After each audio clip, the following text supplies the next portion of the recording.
Hi, I'm in the 29 Palms Public Library. I'm George Morang, your host, and I'm on my way today to meet with representatives of the Coalition for Adult Literacy. So come on. Good morning. We're in the periodic literature section, newspapers and magazines and that sort of thing, of the 29 Palms Library. And we're meeting today with representatives and a student of the Coalition for Adult Literacy. And I'd like to introduce first the director of the Coalition for Adult Literacy, and you are Anita? New. New. And your name, sir? I'm Phil Foltz. Phil Foltz. And you, sir? L.D. Hardy. L.D. Hardy. And L.D., I understand you're a student with the program. Yes, I am. I see. And what brought you forward to participate in this program? Well, I felt like I've been missing out all my life, so it's time to start doing something for myself so I can understand what's going on in this world. Mm-hmm. And you have the time now. Yes, I do. I'm retired. And you have the choice. You didn't always have the choice, though, did you? No. And what was for what reason didn't you learn to read as a youth? Well, at first, we had a farm, and my mother asked me one time if I read at her school or work. I said I read at work. How old were you? She couldn't hardly speak English herself. Mm-hmm. How old were you at that time? I was around 8, 9, 10, somewhere in there. And how long have you been with the program? Say around roughly 2-3 months, somewhere in there. Now, I understand one of the prime things that the Coalition offers the students is confidentiality, that you can come to the program, you don't necessarily have to go on television. So would you tell us why you agreed to come on television and to talk about the program? Well, I agreed to come on television so someone else, well, to tell some of the public out there that they could come out and do the same as I did. And if you were talking to somebody that was watching this program and didn't read up to what they would like to do, what would you tell them? Would you repeat that, please? Well, I was wondering, if there's somebody out there watching this program that doesn't read too well, and they may feel embarrassed about coming on a program. Now, I don't mean the television program, but I mean the confidential Coalition program to teach people to read. What would you tell them? Well, I feel if they cannot read or write like I was, like I still am, or I'm learning, not to hold back, just get out there and do something for themselves, like I'm doing. And not wait till they get 65 No. or over, even though that offers a better opportunity. But certainly people, senior citizens should remember for themselves too that this program offers help in learning to read for people of all ages. Or is there a cutoff date or a junior date? A junior date. Adults 18 and over and out of school can come to our program. The oldest student that we had was 92 years old. The average age student is between 30 and 40 years old. And these students that come to you, from what walks of life are they? They're from all walks of life. They're housewives, they're employees, they're employers, there are retirees, people that own their own businesses. It's equal everyone. opportunity. Equal opportunity. Right across the board. That's yeah. right. And Phil, you're one of the tutors. Yeah. And in this program, how do you operate as a tutor? Fundamentally, we operate entirely on what the student wants. So students come to us and say, I want to learn to read the Bible, so we teach them the Bible. We have had students who wanted to learn only check writing, so we taught them only check writing. After a while, certainly, they understand that there's more to reading than just what their original purpose was. Once you light the light, then Exactly. you can blow it into a flame. But It's entirely student-driven. We do what the student wants, not what somebody else wants. And you do offer them confidentiality. They, Oh, absolutely. I've become associated with literacy, and so if I see someone in the supermarket, for example, whom I know is a student, I'll ignore him unless that person approaches me. there's a special background of one student who went public on this matter, and it was done in a television program. And I believe you were the tutor that helped this man learn to read. Yeah, that was Paul Graham. He was a local several years resident. ago. Yes, he was. As a matter of fact, kind of ironically, he was a printer who couldn't read. And That shows what the human mind can do, despite all the obstacles. as a matter of fact, that's what he said brought him to the program. He couldn't remember as well as he used to. He needed to write notes, and he couldn't write notes. Yeah, yeah. And Dennis Weaver, as I remember, was the actor that That's portrayed right. that program. Within the program, Anita, how do you reach the public in telling them about the program other than what we're doing right now? What we're doing right now is a very good way of reaching those that wish to be students. Word of mouth, friends and relatives hear about the program and will tell the adult learner about us. The newspaper and print works real well for attracting the volunteer tutor. Mhm. Do you find the average student is somewhat reluctant to come forward? Average students, there is no such thing as an No, average that's student. true. We're all different. Most of the students, though, are very much intimidated. They have never been in a library before. They're frightened of coming in here. We meet, I'm the one that does the assessment so that the student can come in and meet with one individual. And then after the assessment, and an assessment is very simple, I get background information, what's your name, address, phone number, how much schooling have you had, and how can we help you. Then what I do is match them with a volunteer tutor, and our tutors are trained. They become certified tutors for Literacy Volunteers of America. Phil and myself are the trainers. We are certified LVA, or Literacy Volunteers of America trainers. We happen to have a workshop coming up on August 8th and 15th at the Joshua Tree Library. That's a workshop of the tutors. And that'll be from 9 to 4, so people can... It's a continuing experience. I imagine as you tutor more and more people, you learn more and more techniques of how to be effective in teaching them. We provide a lot of support for the volunteer tutor in not only materials, but we have tutor mentors that meet with the tutor, help them to maybe get over the rough spots of their actual tutoring. You do not need a degree in order to tutor. You just have to have the ability to read Relate. and wish to share that with someone. To relate. It's a partnership, really, It truly is. with the... That's a really good word. That's exactly what it is. and you set goals for yourself. The student sets the goals. Yeah. We But you use- share those goals with the student. Exactly right. And that direction. Exactly right. And sometimes, not sometimes, I always learn more from my student than I'm ever able to Yeah. impart to him. It's a very rewarding experience. It is indeed. Yeah. Where do you meet? We ask that the initial interview is done either here in the library, in the literacy office, or at one of the libraries, Joshua Tree or Yucca Valley Library, depending on where the student is located. And you draw students from all over the Morongo Basin. Students and tutors both come from Morongo Valley all the way to Amboy. And how many years has the coalition been in operation? We started in 1984 here. Is this a national organization? It's national through Literacy Volunteers of America and Lawbuck.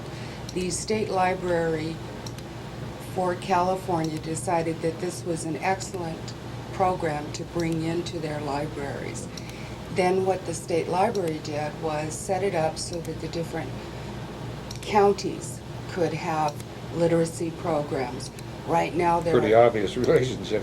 there is an obvious relationship in that books are available and all Yeah, we need is it's the people comforting to come be in. here and see all these books that you're going to be reading in here, right? Right. When you meet with a student, And these students are from a wide range of age groups and so forth, and you set it up with a tutor to work with him on the goals and so forth. And you have specialized materials that are provided through the organization. Now there must be, there are volunteers, the tutors, but there is an organizational structure that is paid. Is that true? I am the only paid staff. I'm paid part-time. I have an assistant who is paid part-time. The rest of the program, we have 92 people involved in our program. These right are, now. these are students that you're teaching? We have 53 students, and the rest of it are Are tutors. the tutors? But they are all volunteers. We have a board of directors. There's 14 board of directors. You're looking at 2 of our board of Oh, directors that's right. now. That's right. And they are also volunteers. Now, Phil, and congratulations on the fine work you did with Paul. I know Paul pretty well. He didn't improve his disposition much. No, He not was much. He was a little cranky, but Paul was a very, very interesting guy, very nice guy. And you are assigned by Anita after, or requested for Anita. How many students do you carry at any given time? Normally, because I work full-time, I can only take 1 student at a time. I have occasionally had 2, but they were related. How many days a week do the students come in? We ask for 2 hours a week, and that can be either 2 days or 1 session of 2 hours.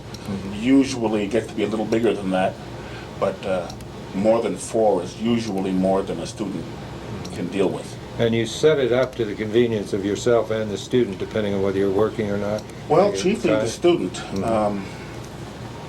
I personally, as a tutor, and certainly all the other tutors, meet with the student wherever that But makes you, sense. you work full-time, though? Yes, So you'd have to meet in the evenings with the student? that's right. Yeah.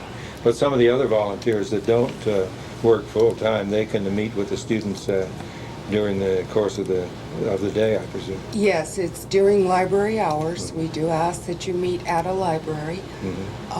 We are able to schedule the community rooms now in 29 Palms and Yucca Valley. There is a community room in the library here? that you Yes, can there use? is. That's a private room to protect the confidentiality of the meeting. And also, when you mention confidentiality, it's not so much that people don't see you coming in the door. That's going to happen. The confidentiality is anything that you share with us, we cannot share publicly with anyone. I think it was like LD said, you know, you got to get over it and bridge that gap of being embarrassed about it. All of us have our shortcomings in some direction or other that we can't do. I wonder if you could form an organization to teach people to carry a tune. If I could, I would join. Now that's an embarrassing thing. If somebody asked me to get up and try to sing, I think I'd give up on that.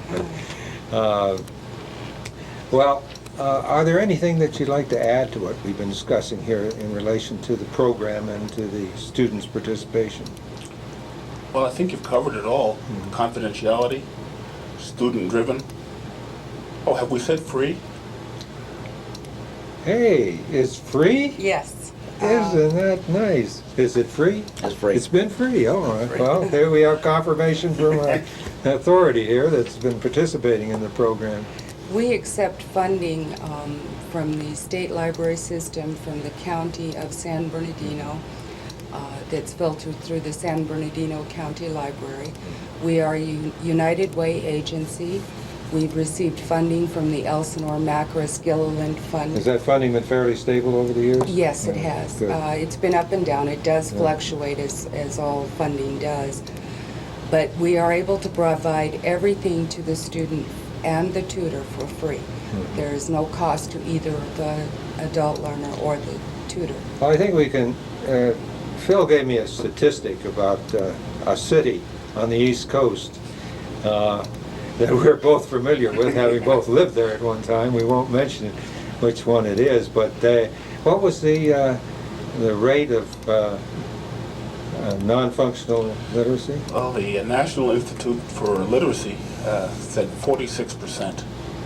That means various levels of being non-functional in dealing with. Well, in this particular case, it it relates to another report, the national report.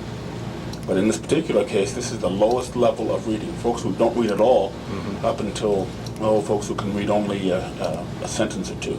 And that probably can be related to the school dropout rate. In that I don't know that it can. One of the things that's very easy to say about this illiteracy is that the schools have failed at doing their job and so forth.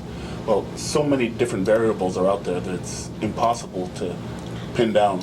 Of course, the particular home why. condition is tremendously important. As LD pointed out, in his case, it was a choice of a necessity of going to work or going to school. And many people, they can't blame that on the schools. It was Certainly the can't. economic conditions at the time. Furthermore, a home where reading is just an ordinary, everyday part of life is much more likely to produce kids who read well than a home where reading is infrequent. Well, at the time, I was burdened by a grandfather that was a publisher, and I thought it was a burden at the time, but I'm very thankful for the exposure and the demands that was put on me at that time. When you ask about what possibly could happen in interviewing the students, we always ask, why did you come to the program? But also, when did you notice that you started having problems? And in that question, a lot of times students will say that they moved a lot when they were young children, that they became ill during one of the primary grades, that they were kept home to babysit for a parent that maybe had to work. So Economic necessity, very much. economic necessity seems to play a major role in this. The student notices around the third grade that they're not keeping up. Prior to, some students will notice, but There definitely was a about the tendency third to, grade. one of the big things that I feel strongly about is class sizes. I'm so relieved that they're reducing class sizes now so that a teacher has the opportunity to interface one-on-one with each one of the students, because if you got 35 students that you're trying to get through, you really can't give them the individual attention. That's true. And they can be lost in the shuffle, so to speak, of learning to read and that sort of thing, And again, the schools at one time, from a personal opinion, tended to promote children because of their age rather than necessarily their accomplishments, hoping they'd catch them somewhat later. I don't know how general that practice was, but I think that it was a problem. And some of the it's interesting too, being at my age, of course I learned by phonetics, very definitely, and there was a number of other techniques that have evolved since then. See Jane run, run Jane run. And what techniques are you using now? We use whatever works for the student. If it happens to be a phonics based, if you happen to have a hearing problem, phonics are a little more difficult to pick up. So we also incorporate the basic sight words, which means that a word that you come across in your everyday life, you would look at it, memorize it, and be able to identify it immediately. Also, English is irregular, and so sometimes that you cannot use phonics to break a word down. And so we will use the sight words to really attack those type of words. Of course, you're the specialist. I can't disagree with you. I can't argue. Come to the training and we'll show you all of this. What about grammar along with this? We also teach grammar. Initially, what we do is what's called a language experience story. And what we do is have a topic, we give the student the topic, the student will then tell us a story about that particular topic. Then the tutor will sit down and write that down, word for word. They will not change the grammar, they will not change anything with that, get it written down. Then what the tutor does is read it back to the student, then we'll read it again to the student, with the student looking at it and following along. Then we ask that the tutor and student read it together, and then finally that the student read it alone. Are they reading? I don't know. But it seems to work for our students. Yeah, that sounds Very interesting. What about the use of computers in Computers are very valuable because we are becoming a computer society. Unfortunately, here in the Basin, there's no place that's large enough to set up using the computers so that we can have an instructor and the It would be a students useful come in. tool, though. Yes, it so would. that you could put it up on the screen, and even an individual that was learning to read might find that learning to type. See, I'm enthusiastic about this hey, subject. it works. I've just come on the scene here, and I got all sorts of ideas. You sound like a prospective tutor. We also teach you bring up the fact that the student would be typing. We also train our tutors in looking for the student's learning style, which can be visual, auditory, kinesthetic, or tactile. And when you talk about the computers, you're talking about using your senses other than just sight, Yeah. and using the kinesthetic and the tactile to really get involved. What's kinesthetic? Kinesthetic is a movement. I'm a kinesthetic learner. I have to use my hands. So sitting here is driving me crazy. They want to see. They want to That's show it. us. I need to move. And Phil, what are you? What kind of a study? I think I'm primarily visual. 'Cause I learned to ignore the background noise. I grew up in New York. I was back there to visit recently. Oh, you've given away our city. I had. I was amazed at the din of the place. Yeah. And I was able to tune it out. I still can. So I think I'm still primarily a visual learner. And that means as a tutor, I have to pay very careful attention to my student's style rather than mine. Yes, that's very. I can understand that. In your enthusiasm for the subject and so forth, you can get carried away. Certainly can. Don't I sound beautiful? And whether that's filtering down to the other Exactly. person. Is there anything that you'd add to that as far as the? Let me ask this question. Students within a family or within their circle of friends and so forth, do you get a certain amount of referral through those relationships? Through the family does do referrals. We have found that the reading spouse takes care of all the business in the household. Eventually gets tired of all of that responsibility and asks that, and there's been many Depends on discussions. who's yes. writing the checks. Yes. But then we'll encourage the non-reading spouse or the spouse that's not good with the arithmetic or spelling skills to come into the program. We have found, though, that, and I will share this with you, that students that begin to read will start looking at a utility bill differently or a charge card bill differently than they ever did before. That's a pretty hard test to give somebody a utility bill to figure out, no matter how well you read. But it's so much easier if there's a lot of information comes with that Yeah. utility bill that a lot of our students are missing, that they're only hearing by word of mouth. Of course, when we talk about reading, we're not talking about just the alpha characters in a sentence and so forth. We're talking about numbers also, right? Sure are. Yeah. And well, that's an interesting subject area. Could you expand on that a little bit?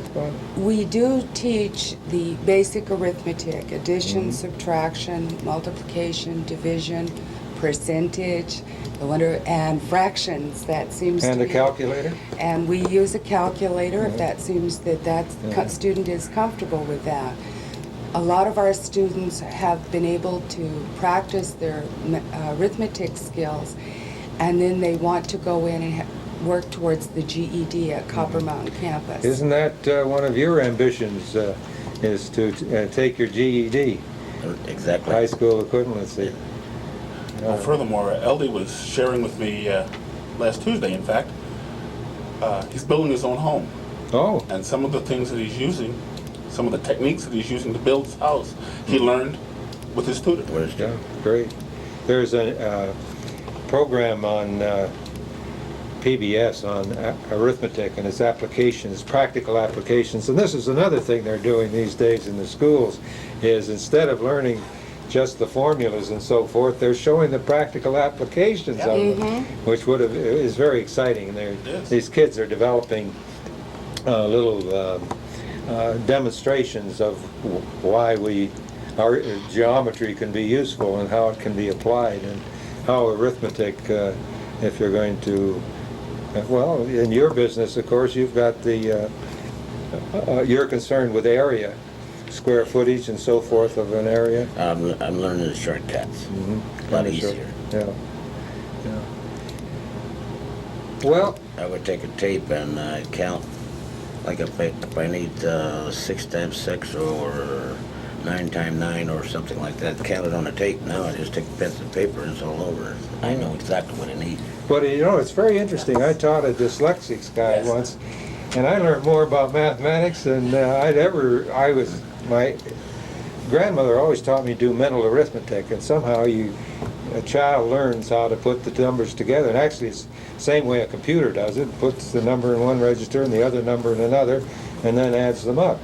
And you do the same thing in your mind, actually, visually and so forth. But then I found out that in a division and multiplication and so forth, you were putting these in a series of registers.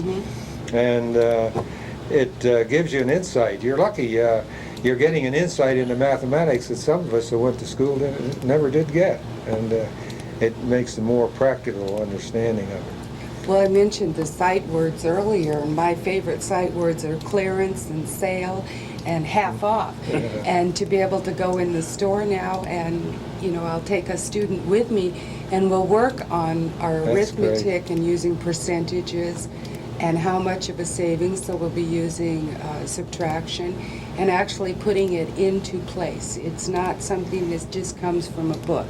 Must be very reassuring for a student also.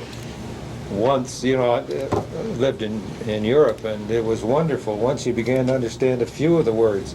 I won't say it was true of Japan, because I can't remember that I ever was really able to read any of the words, but in Europe, with a similar alphabet and so forth, it must be exciting for a student to go in and suddenly these signs that dramatize some It instruction. certainly is. Paul brought that to me forcefully. We went to a restaurant, just a coffee shop, not a highfalutin restaurant, and he said that was the first hamburger he ever ordered that he really wanted, because now we could read the menu and choose a hamburger rather than order one because he knew it was there. Yeah.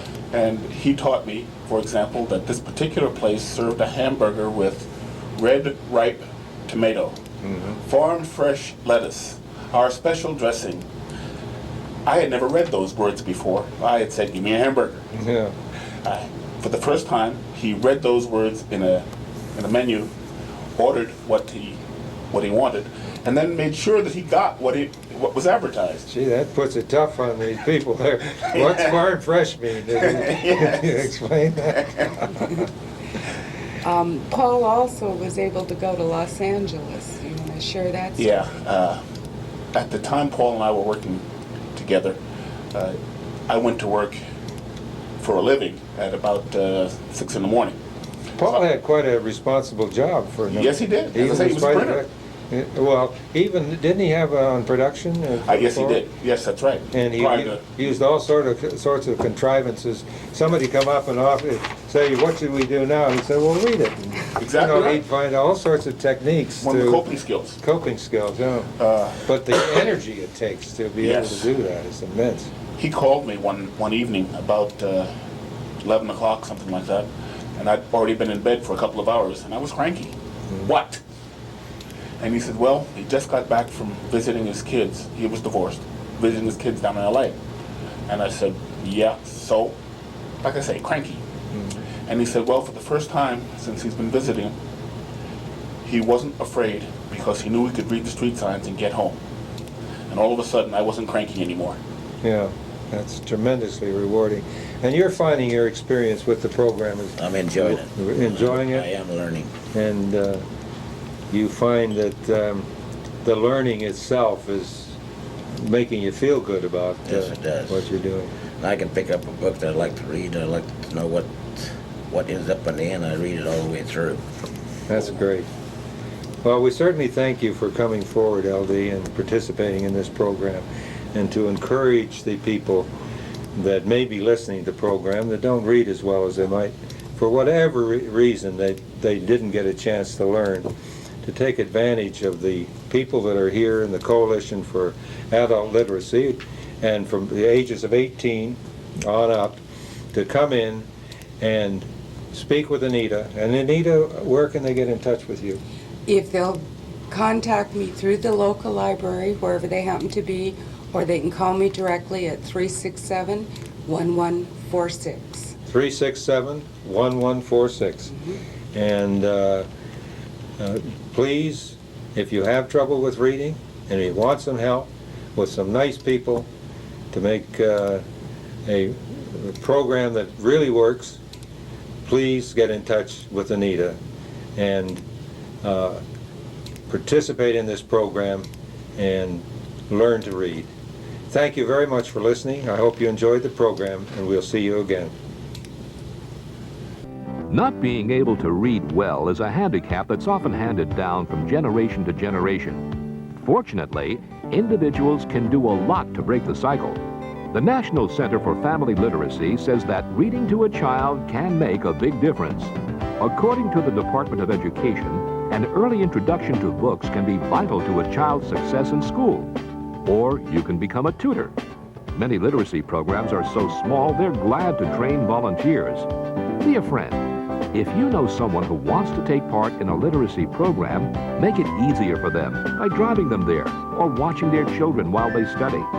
Make literacy a workplace issue. Many corporations get involved. The UPS Foundation recently awarded grants to 6 literacy organizations.